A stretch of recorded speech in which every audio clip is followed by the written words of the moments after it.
As has been the custom throughout this program, there'll be very brief introductions. You have the bios in your books, but all of our all-star panels are well-known tax experts.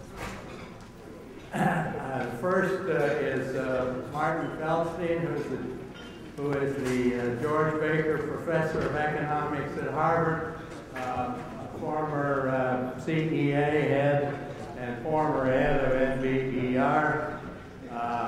Buck Chapperton, former Assistant Secretary, Treasury for Tax Policy. Robert Carroll, former DAS for Tax Analysis, now with Ernst & Young. Forgot Buck's ad, he's with Brown Advisory.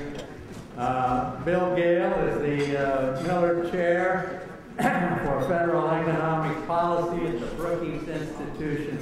All of these people are well-known tax experts. I would like them to proceed in the order in which they were introduced.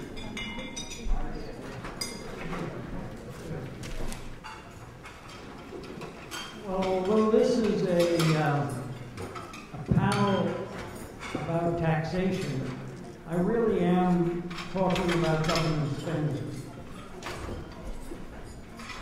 I'm very worried about the outlook for our fiscal deficits over the coming decade and beyond, and about the consequences of the rising national debt that we see in CBO estimates and others.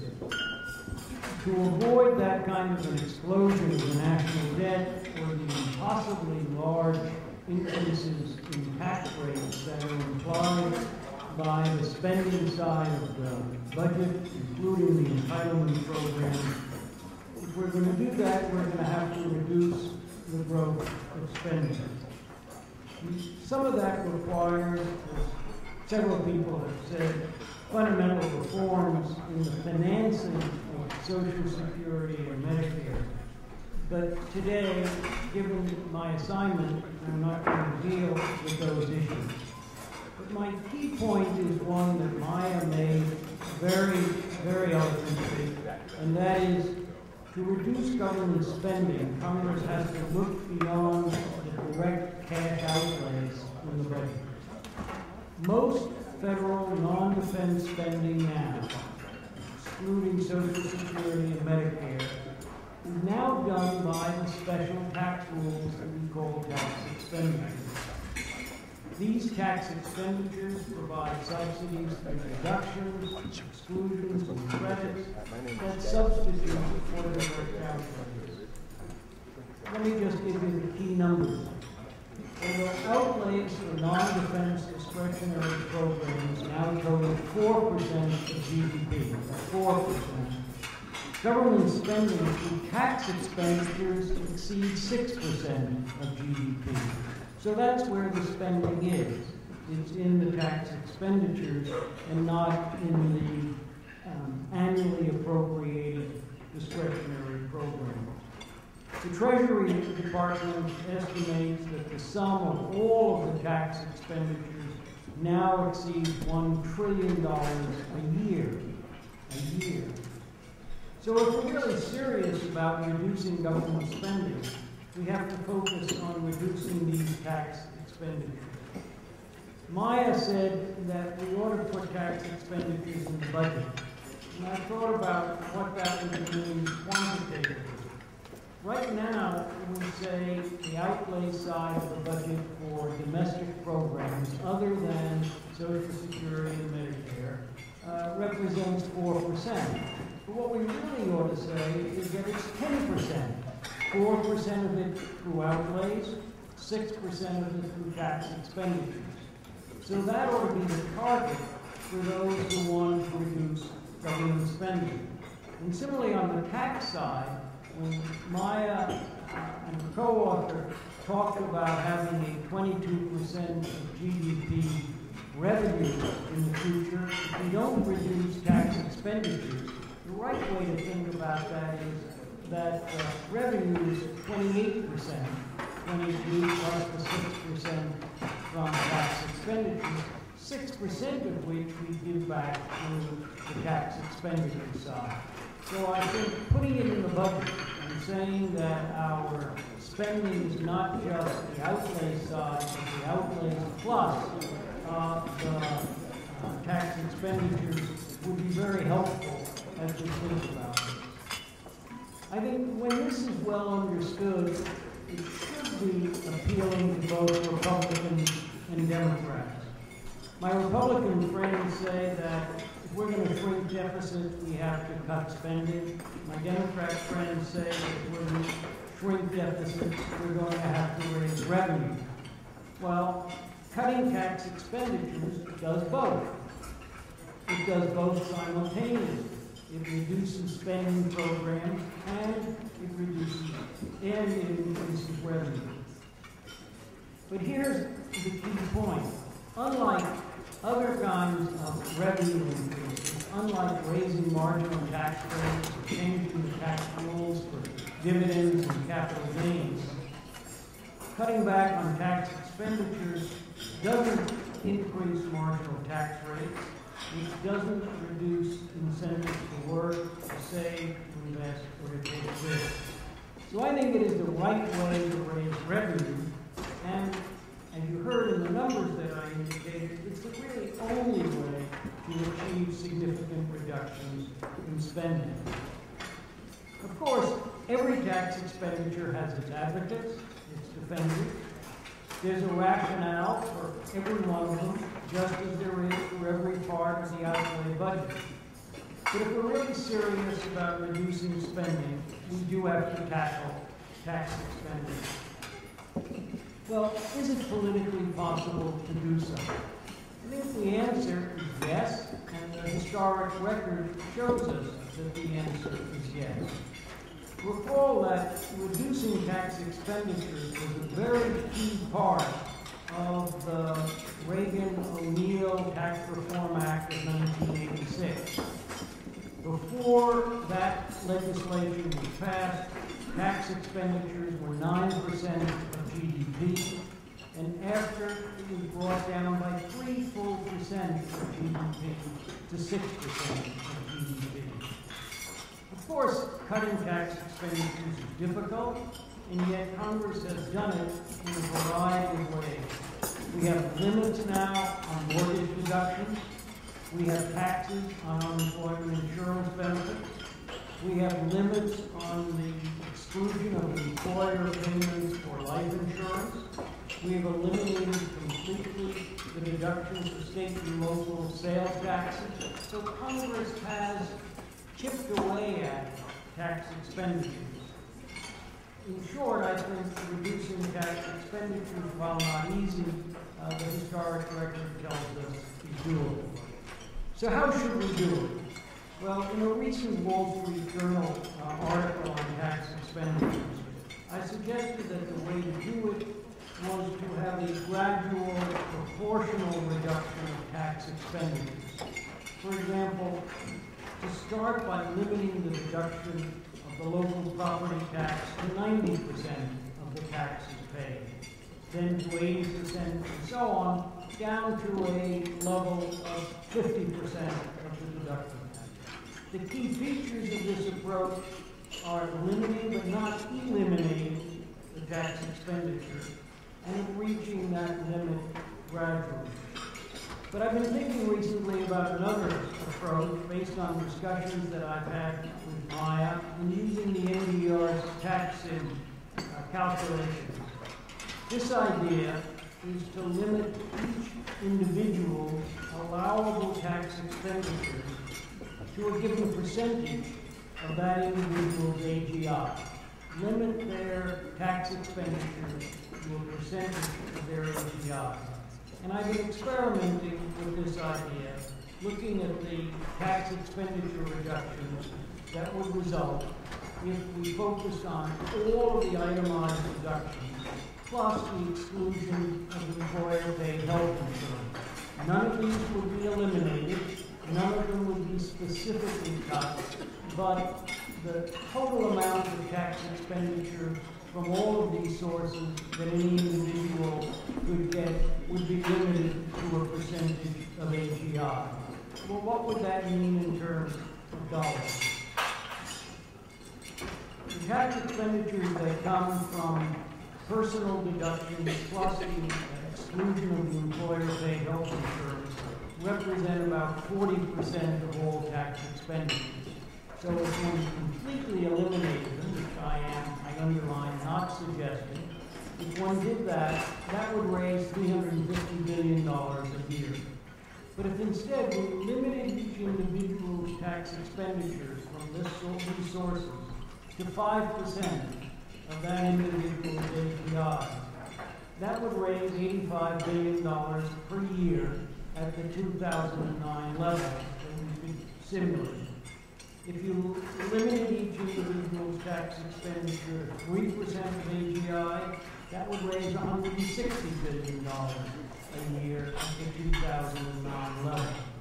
So this idea of putting the various tax expenditures into a basket so that individuals can adjust the benefits that they get through the tax expenditure side, but within a limit, can produce a lot of revenue. I'm now working on extending these kinds of calculations to include the credits as well as the deductions. I think it's a promising approach, and I look forward to comments and questions. Thank you.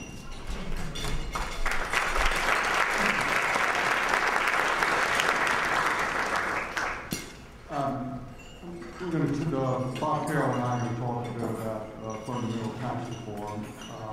With Maya and Diane M. Rogers, the Concord Coalition, authored a paper a year and a half ago on bipartisan, moving forward with bipartisan tax policy to show that across the political spectrum we could agree on had a lot of common ground on handling fundamental tax reform. I wanted to prelude to that, though, and Bob is going to go into our paper a little bit. I want to mention something that's a recent event. The Senate Finance Committee last Thursday, held the first in what is described as a series of hearings on fundamental tax reform. And at that hearing, we had a panel of four witnesses: Randy Weiss, who was Deputy Chief of Staff of the Joint Committee the subject of this hearing was lessons from the Tax Reform Act of 1986. And Randy Weiss was the Deputy Chief of Staff of the Joint Committee on Taxation, and Bill Archer, who was a member of Ways and Means then, of course, later was the chairman of Ways and Means, Dick Gephardt, who was also a member of Ways and Means in 86 Act, of course, later became leader of the Senate, leader of the House, the Democrats for 14 years, and I was there. It was a good discussion of what had occurred in the development of the 86 Act, both substantively and politically. The point I want to make, each speaker listed the key ingredients that allowed the tax reform process to succeed then, and what that speaker thought would have to occur if we're going to repeat the successful effort at fundamental tax reform today. And I think what you see in the discussion by these, and all the statements are on the Senate Finance Committee website, is that indeed it is intended to widen the point of view. There can be a bipartisan effort. Take a broad approach. There can be wide agreement on a number of the basic points that are involved, the definition involved in tax reform. And we sort of agree, and I look back at general agreement on 5 separate points. But, and I just want to list those, but before I get into it, let me just give you a very brief history, because this came up, of what was involved in tax reform in 1986. Just a refresher, if you remember or paying attention to it, and to remind to give you that history. Tax reform started with the President Reagan's State of the Union address January 1984, where he said he directed the Treasury Department to produce a report on fundamental tax reform. Then Treasury in December of 1984 produced what is generally referred to as Treasury 1, a very economically pure, tax economic income, wide repeal of tax expenditures on both the individual and business side, and it was put on the table. No legislative proposal at that time. Then the second stage in the act was when Secretary Reagan and Mr. Baker, Jim Baker, switched jobs, so Jim Baker became Secretary of the Treasury.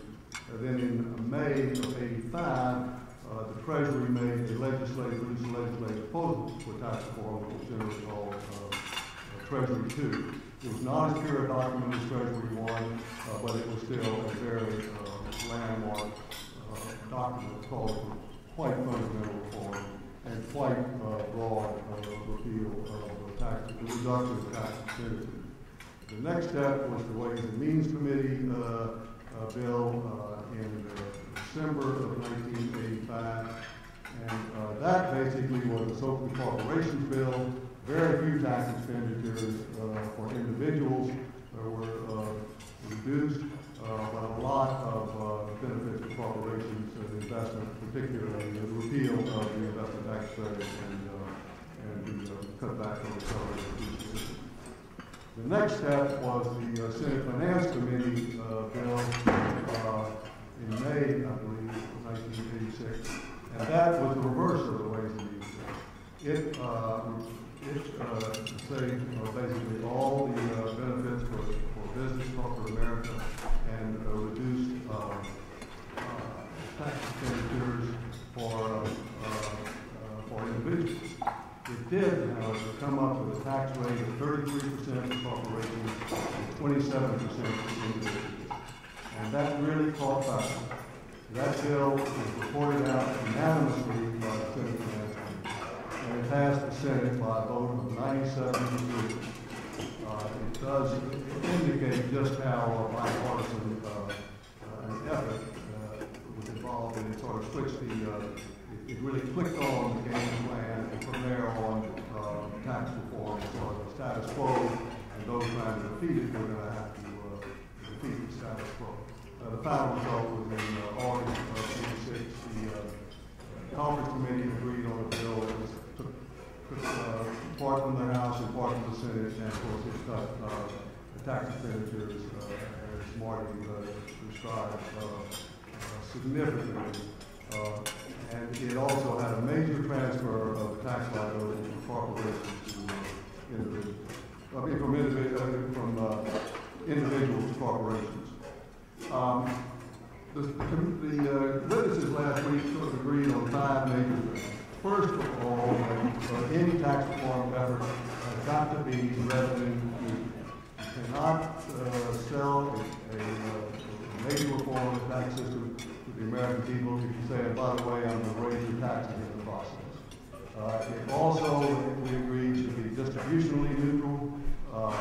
Those were both principles in the '86 exercise. Second, that it's going to have to be perceived as a very fair process, and that you are seeking openness, transparency must be a part of the process. You must seek out hearings in advance. You must seek out what the American people want. Third, it's going to have to reduce complexity. And there's an argument how much the '86 Act actually can reduce complexity in the technical sense. Probably not too much, but in the economic sense, taking taxes out of businesses is certainly great. Fourth, that it's going to have to be a bipartisan effort. The points been made here a number of times today, and that was certainly an agreement of the panel last week before the Finance Committee. And then fifth, it's going to have to be strongly supported by the President. The President's not fully behind it, as Reagan was in the mid-'80s. It's simply not going to happen. Interestingly, and I had really forgotten this time, Mr. Archer made the point that he voted against the tax reform bill. Bill Fiscal told me this morning that he too had voted against the tax reform bill, and I didn't recall those. But Bill also made the very cogent points that the 86 Act had the effect of increasing significantly the cost, tax cost on capital investment. And then he was also very worried about the retroactive aspects, particularly. So it's an interesting exercise. There are going to be winners and losers no matter how revenue neutral you make it and no matter how distributionally neutral you make it. But it can be bipartisan. It can be a bipartisan effort, and it can gain a lot of support from most across the board. Well, it's a pleasure to be here. I appreciate Maya organizing the event panels on the spending side of the budget, the tax side of the budget, getting various members of Congress and the Senate together to discuss this very, very important issue. I want to focus on the project that Maya, myself, Chapter and Diane Rogers were involved in about a year and a half ago. And just give you a little background on how that project started and what the some of the roadblocks were and some of the things that we found to some of our surprises particularly easy. So I think it is kind of illustrative of how one can move forward with tax reform. As the new administration was about to take office, myself and Maya and Dr. Diane had conversations between us in various ways that would be interesting for a few people who were served in Republican administrations and a few people who served on the other side to get together and try to put together a document that would kind of show the path towards a bipartisan approach to tax reform. With the notion that, of course, as we've discussed today, that the nation faces a long-term fiscal imbalance that needs to be dealt with. And we have a tax system that is extraordinarily inefficient and interferes with household business decisions in countless ways and is very much a drag on the economy. The idea that we could do a lot better. So we started in, I guess it was probably in November of 2008 when we first got together shortly after the election at a Starbucks near where New America was then located by DuPont. And what was, and various of us, I certainly myself had some trepidation in this joint enterprise, how quickly we could agree how much work it would involve. And what was very surprising to me was in about 5 minutes of sitting down and starting the conversation, that we agreed on probably 90% of the substance in the paper just very, very quickly. There was just a lot of commonality on the policy choices that we were going to make and suggest and discuss in the paper. And then there were a couple of very large areas of disagreement. So what I'll do now is go through kind of the areas of agreement that end with the areas of disagreement. Because I think the areas of disagreement that we have are very much the areas where there's a very heated political debate on tax reform and more broadly entitlement reform as well. Of course, we agreed that the tax system should be more transparent and simpler. We had to view that the tax expenditures, aside from them being viewed as spending programs, also undermine the transparency, their duplicative and overlapping nature, creates enormous complexity, multiple provisions to provide incentives for people to for higher education in the child care area and work incentives. They're duplicative, they're overlapping, they're difficult to understand, they undermine transparency. I've never heard anyone argue that the alternative minimum tax helps make the tax code more transparent. So those are kind of very obvious things that are very easy to agree to. But then we also fundamentally we thought about what the tax base should comprise, whether it should be a tax system that taxes consumption or taxes income. And one of the surprises to me is the group pretty much agreed that where possible we should lean towards taxing consumption as opposed to income. with the notion that that would be more pro-growth, that would reduce the tax penalty on saving and investment, and that would help provide additional resources to deal with the nation's fiscal problems. And that took really two forms. It could take the form of a very fundamental shift in choosing to tax consumption rather than income as a tax base, or it could take more incremental changes, expanding savings incentives, expanding incentives for investment. An example of that, for example, a recent example might be the administration's proposal for 100% bonus depreciation, albeit on a temporary basis. So that was kind of a surprise to me, that all four of us kind of agreed that this can be leaning towards consumption taxation over income taxation. Another area that we focused on is tax expenditures and rates. A lot of the mantra in the 86 Act, as I recall, was broad-based low rates. And we certainly have to view that the base ought to be broader. And we also talked a great deal in the paper about kind of the problems with very high marginal rates. I don't think any of the four of us by any means think that taxpayers pay for themselves, but we do think that high tax rates do affect household and business decisions in significant ways that waste economic resources, and that keeping tax rates low, all else equal, is probably a good approach to policy. We thought that the tax expenditures had to have a serious look at, as Marty Feldstein has already spent a fair amount of time on that.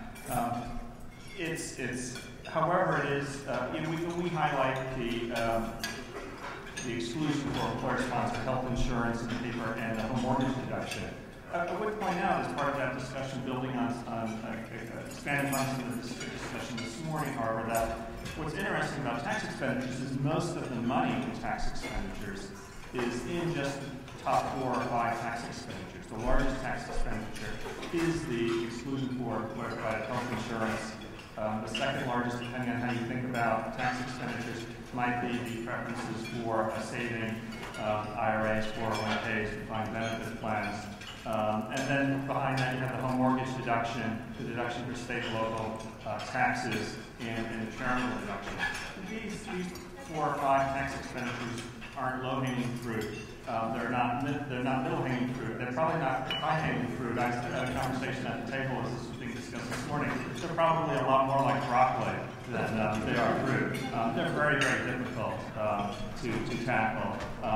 Marty's kind of very clever and insightful approach of trying to have a shared sacrifice by dealing with all of them at the same time, I think is very interesting, and may well be the path forward on that, but just as an aside.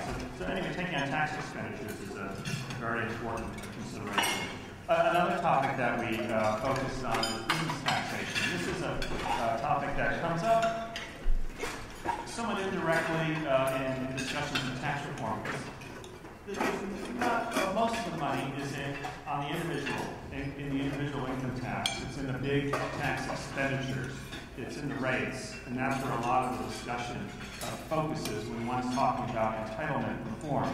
But the business tax system is also an area that's very much in need of reform, and that goes to the ability of the U.S. to compete in the global economy. The U.S. business tax system as well is in the view of the four of us, is increasingly out of line. We have a very high corporate tax rate relative to our major trading partners, and we have an approach to taxing foreign source income that's beginning to depart very dramatically from other nations, relying on a worldwide system rather as opposed to the move towards a territorial system abroad. Not to get into those details, but that's also very important consideration that really does, I think, affect the ability of our economy to compete and function in the increasingly world economy, something that we think should be very much part of a broad tax reform. I wanted to skip to the 2 areas where we didn't have a common view within that 5-minute discussion at Starbucks. The Starbucks over at Connecticut and R by DuPont.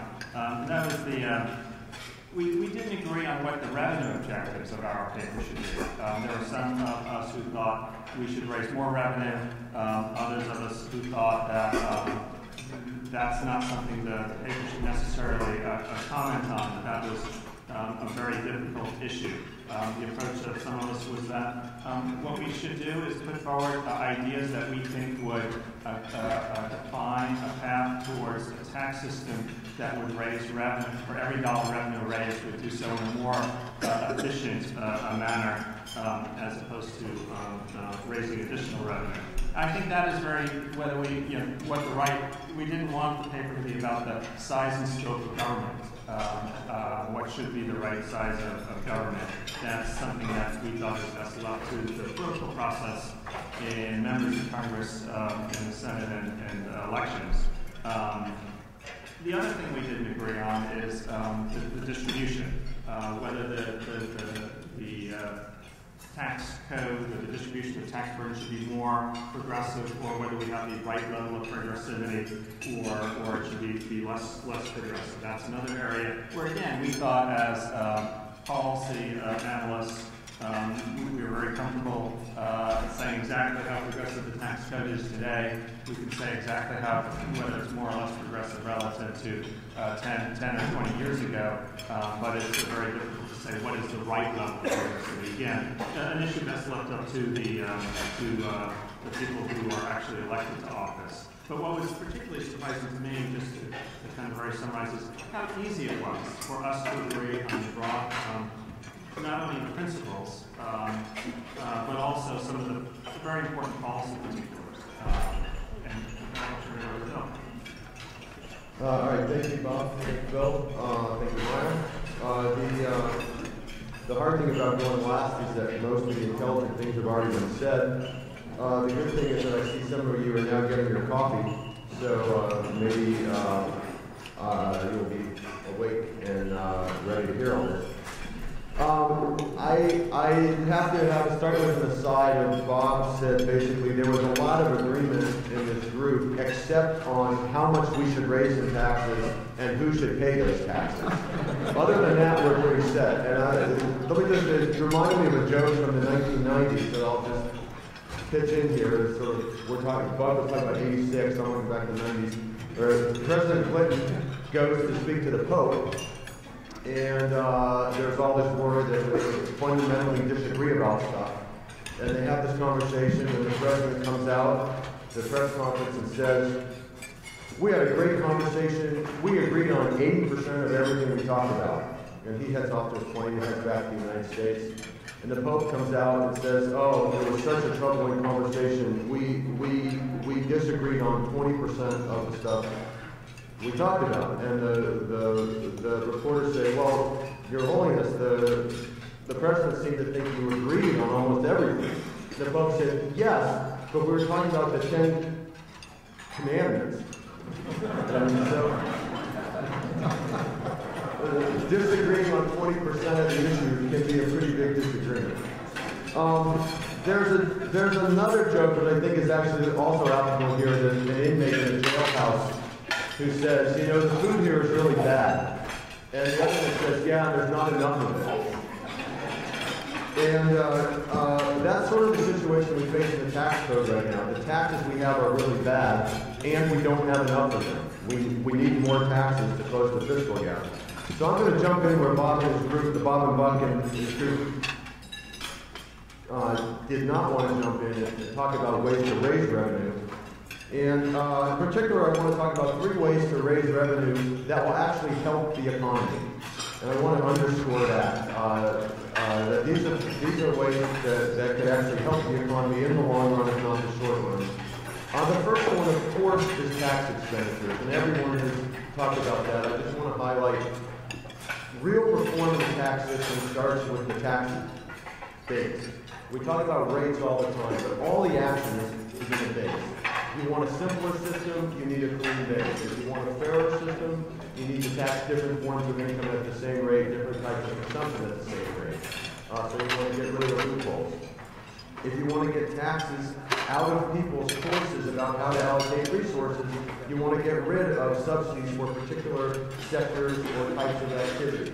So everything points to broadening the base. And anything you want to do in tax reform, including raising revenue or cutting rates, starts with broadening the base. So that gives you the revenue, that gives you the simplicity and the equity that you can use then to either keep the revenue or cut rates or a combination of both. In 1997, I wrote a paper called Tax Reform is Dead, Long Live Tax Reform, after the whole flat tax debate of 1996.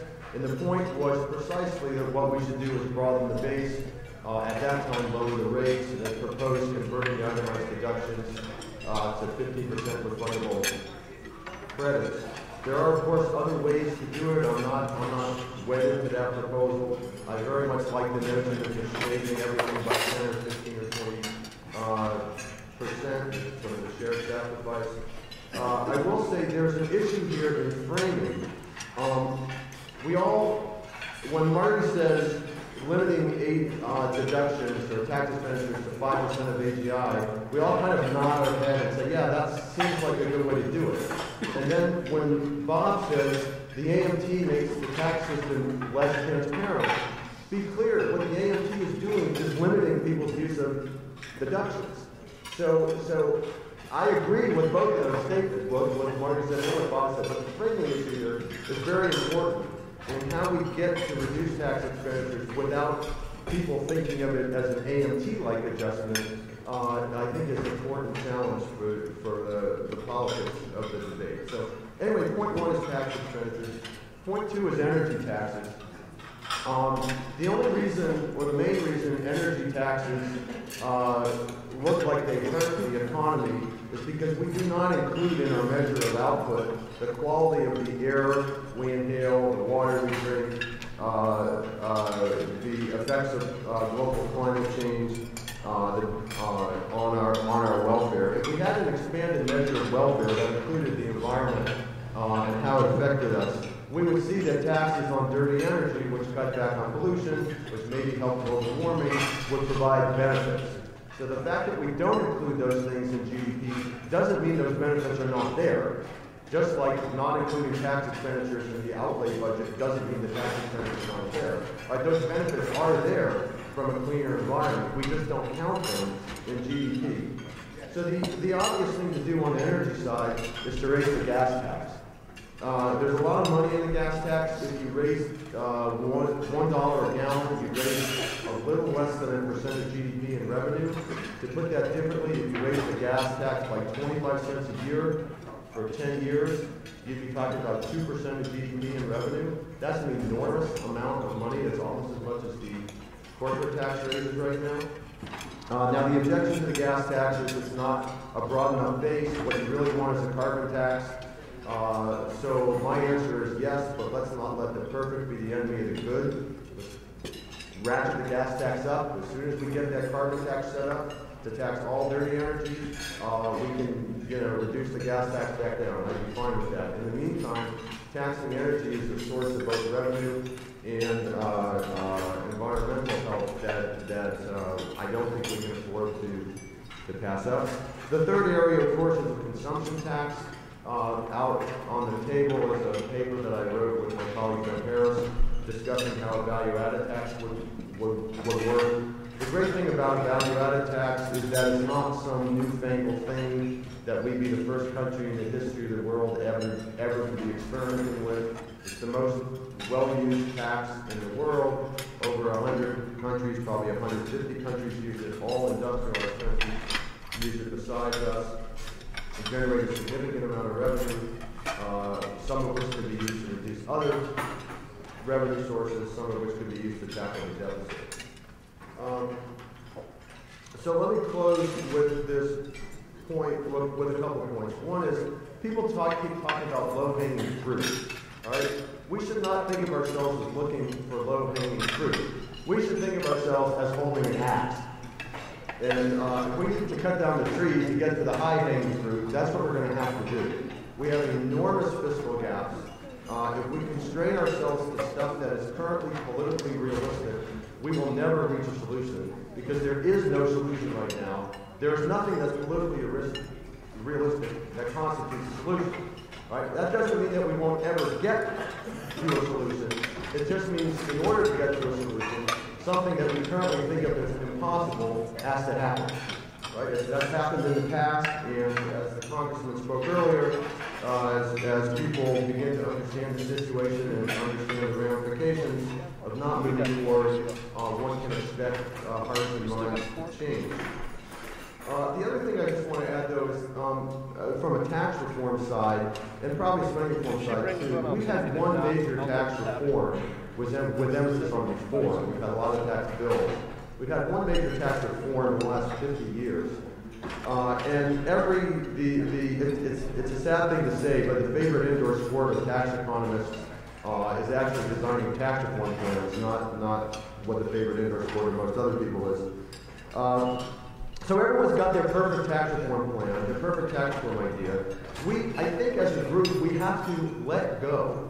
We have to realize that we're not going to get our perfect tax reform option, and that it's much more important to get a good or even a decent revenue-raising plan in place than to continue to squabble over what the most perfect reform option is, because deficits are going to do much more damage to the economy.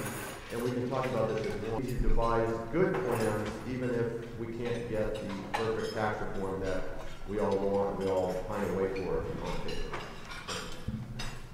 Thank you, Bill.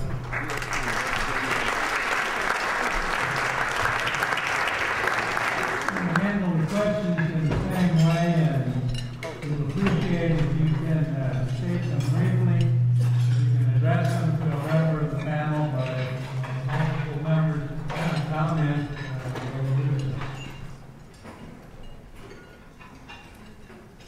Get a microphone down in front here.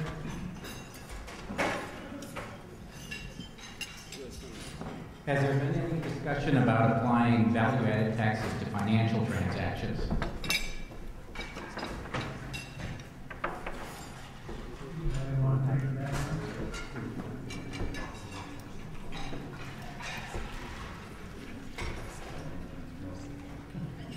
No, apparently not. You have trillions of dollars in transaction volume. It would seem that would be a logical place for cash flow. I'll comment on it very briefly.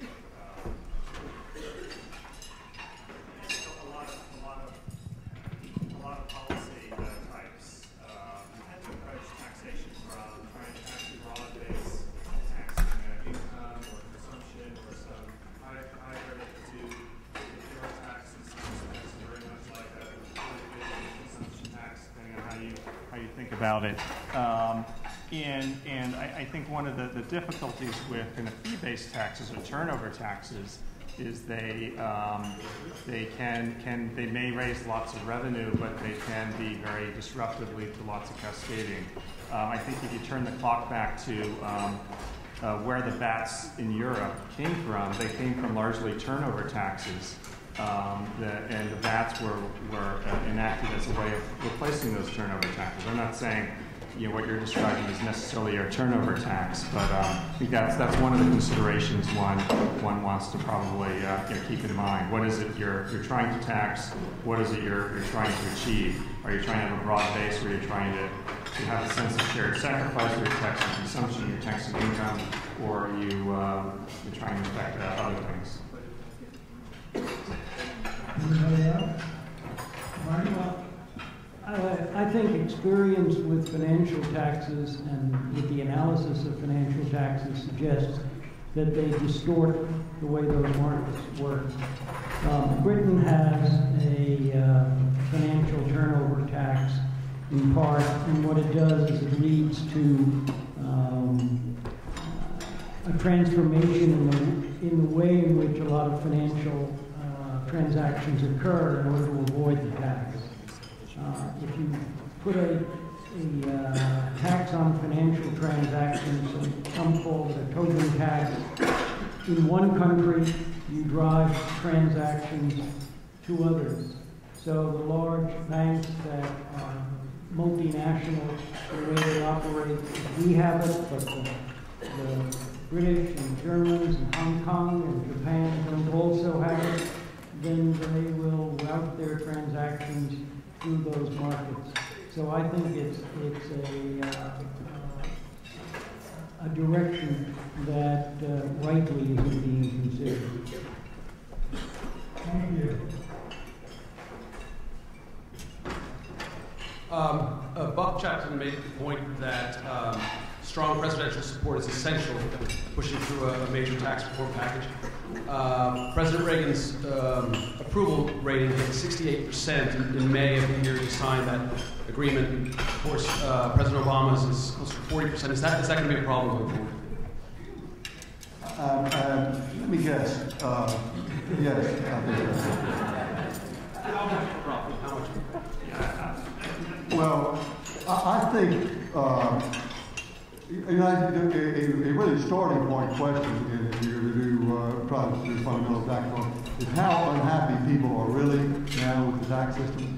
And I'm not quite sure they're as unhappy now as they were in the 80s. That's a good question. And they were unhappy back in 84, 85, 86 because many people, because the tax system placed a greater burden on middle and lower income individuals. We said, why should I, a school teacher, be paying a 50% marginal tax rate? And that appealed to the congressional reformers and to President Reagan. Since then, the burden of the personal income tax has been shifted away from lower middle income individuals. We now know that a very substantial, more than a third of tax filers pay no tax. So it's a different world, and it makes it harder to make those reforms.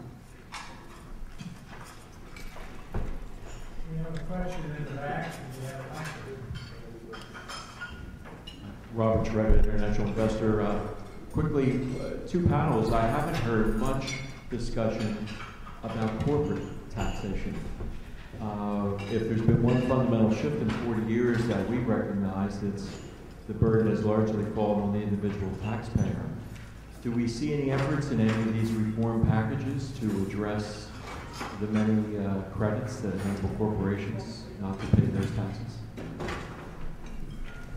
I think that's a real good question, very interesting question. What is the role of business taxation, business taxes, and how does one think about performing it? I think one of the things that's changed in our thinking about tax policy over the last 40 or 50 years, it used to be pretty conventional wisdom that with respect to who bears the corporate tax, that owners of capital. Economists will tell you that the only economic agents who can bear taxes are individuals in their role as consumers, workers, or investors.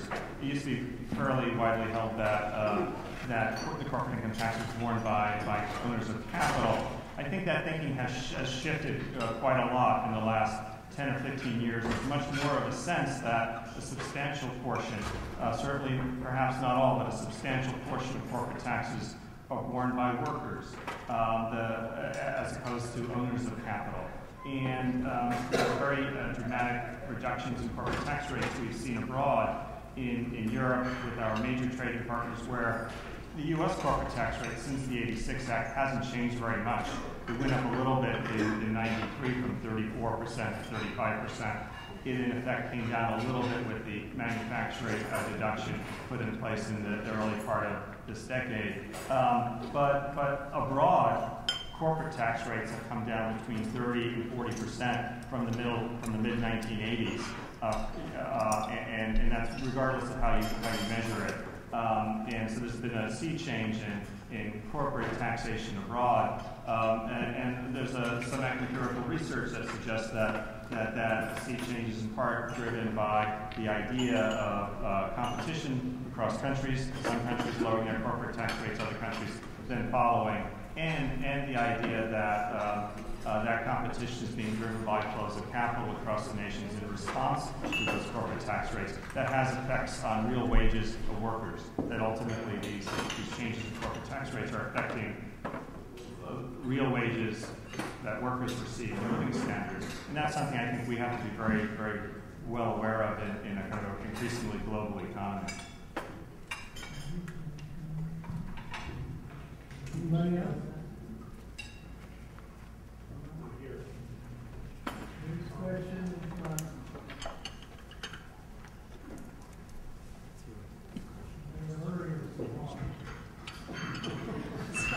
Thanks. Okay, I'm gonna take the opportunity to put my co-authors on the spot because I think Bill and Marty both said what they would actually do to raise revenues, and I'm more curious for those of you who are less comfortable in that area. Two direct questions: do you think we're going to have to raise revenues to close the fiscal gap? And if we were forced, dragging, kicking, and screaming to raise a tax, what tax would it be? What would be your first preference if we had to raise revenues? Well, I'll take that. I think that you ought to, as I said, you should not have tax reform shouldn't be, if you have tax reform, shouldn't be a revenue raising exercise. But once you get the base where you like it more, it's very easy to both change the distribution and the revenue. I mean, you have a rate structure over here you put on top of that base, so it's easy. It's easy to do. And that's, so I always say if you want to raise revenue, do it 6 months later or something, or lower revenue. But at least the base broadening process ought to be kept pure. And it seems to me, we talk about going to other types of taxes, but the basic income tax is how we're going to raise most of our revenue for the foreseeable future.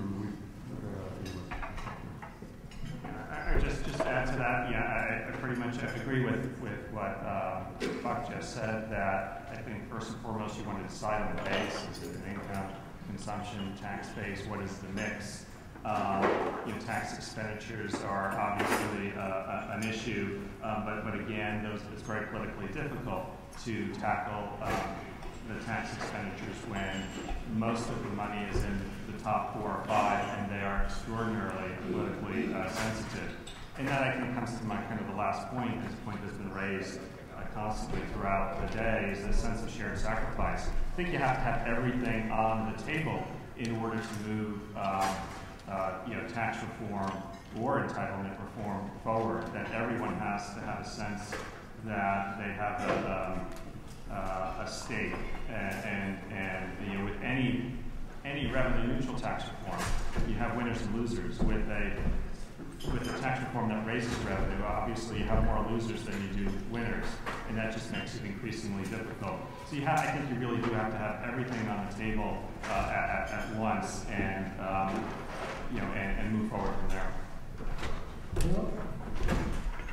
Oh, I think my question would revert to co-op. Well, if you look at the increase in the national debt between now and the end of the decade, the forecasted increase to almost 100%. A lot of that is due to about half of that between where we are now and where we would be under the administration's budget comes from policies that are in the administration's budget, the largest part of which are tax cuts. So before we think about how to raise revenue, I think we ought to be asking whether tax cuts beyond the next 2 years, where I think there's a good case for keeping the current low rate because of the very weak situation of the U.S. economy. But beyond that, we're talking about adding $2 trillion to the national debt at the end of the decade. So before we find new ways to raise revenue, I think we ought to avoid making commitments to permanent tax cuts.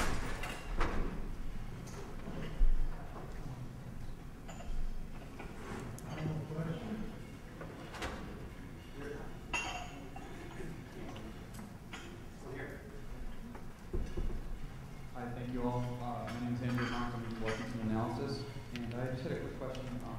Hoping for some comments on the role of taxes on repatriated earnings for U.S. firms. Wondering how that might affect the landscape in light of the state of jobs numbers.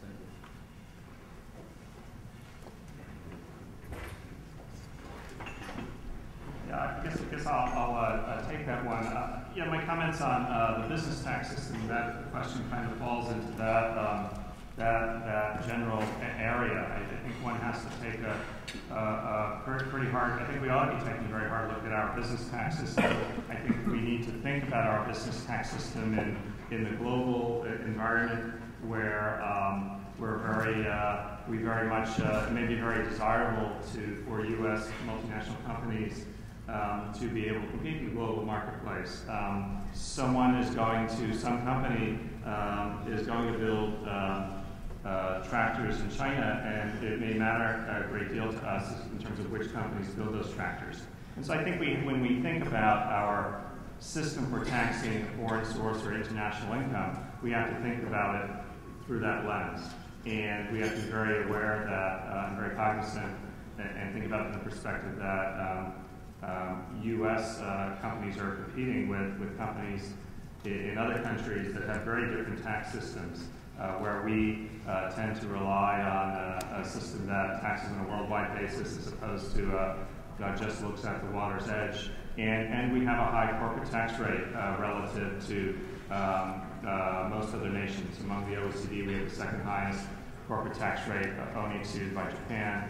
And the gap between us and the OECD is quite large, and the gap continues to grow as other nations continue to lower their rates, while ours are pretty much unchanged.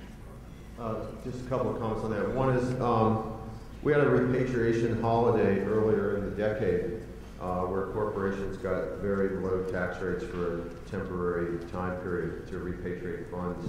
The one thing that they were restrictions on how they could use the funds, which is they had to create new jobs, blah, blah, blah. The evidence on that episode is that the only thing that happened after repatriation was the one thing that they were forbidden to do, which is pay more dividends. So they brought the money back, they paid dividends, and no new jobs, no new investment, no anything from the others. So now, we're hearing pushes for another repatriation holiday, and it seems unlikely that it's going to generate, that such a holiday will generate anything in terms of favorable economic activity based on the evidence from the previous holiday. So, but this is an idea that kind of comes out of the woodwork every couple of years, and I expect it will continue to come out of the woodwork in the future. But that's different, of course, the one-time repatriation holiday from going to a so-called territorial system in which corporations pay tax wherever they do business, but don't pay an extra tax when they bring the funds back to the U.S. or pay only a very small tax, which is the typical pattern.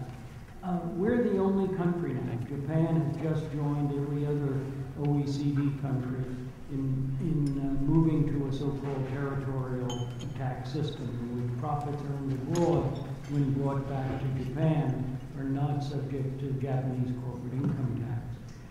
I think maybe everybody else has got it right, and we ought to understand that there's a reason why they've all chosen to go in that direction and join them. Interestingly, on that note, the Treasury Department has estimated in the past that moving to a territorial system from our current worldwide system would actually raise revenue for the U.S. government, because under the territorial system, you don't pay taxes on your income from overseas, but you don't get deductions for your expenses overseas.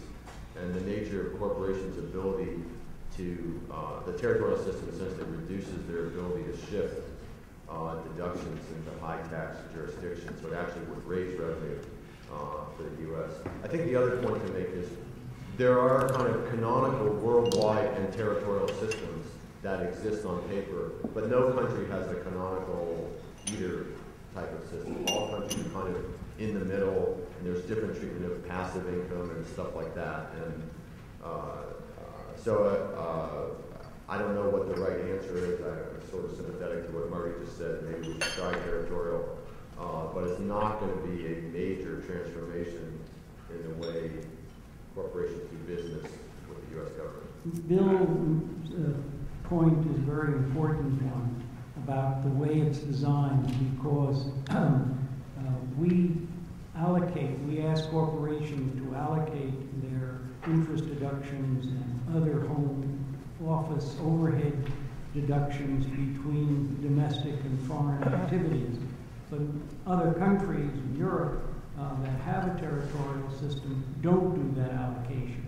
So if you're a French company, as I understand the rules, you get a deduction for all of your interest, even if some of that interest could in principle be associated with activities that you have in other countries. In exchange for that, they levy a tax on repatriated profits of just 5%. So it's not such an increase in the tax burden. To move to a territorial system, maybe a reduction in the tax burden, depending on exactly how these allocation rules operate. Well, tax panel of All-Stars, thank you very much for an interesting.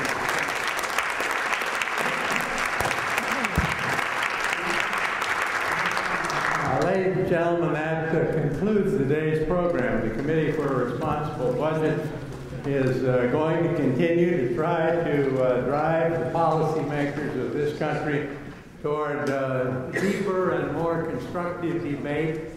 And we are going to try to continue to increase the specificity of the debate and try to eliminate all third rails and at least make all kinds of economic and fiscal facts available for debate and discussion. I think you've had a good morning of taxes and spending. You've had outside experts and members of Congress, and I hope you've enjoyed it as much as I have. Take a look at our website for further publications and for further events. Thank you very much for coming.